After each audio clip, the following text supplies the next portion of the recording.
கொடுத்துல இருங்க நல்லா அடி.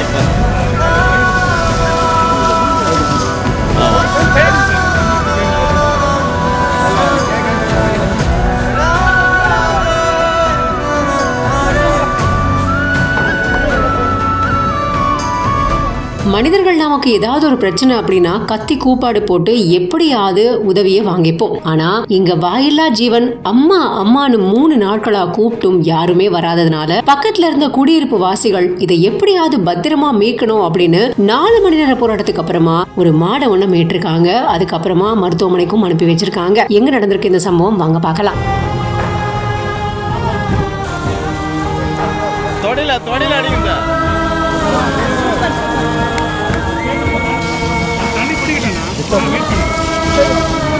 தண்ணி கொடுத்துல இருங்க நல்லா அடிங்க.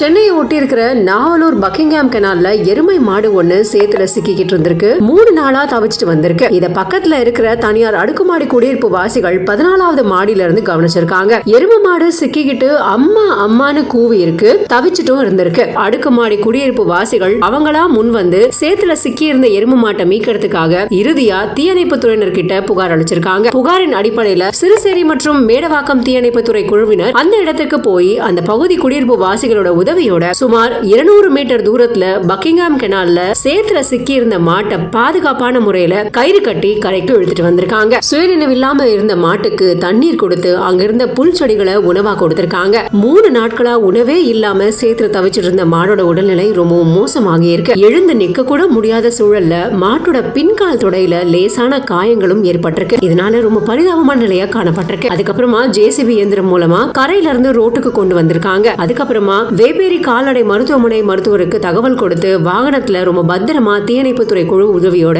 சுமார் 4 மணி நேரம் போராடி மருத்துவமனைக்கு அனுப்பி வச்சிருக்காங்க. இந்த சம்பவம் அங்க பெரும் நெகிழ்ச்சியை ஏற்படுத்தி இருக்கு.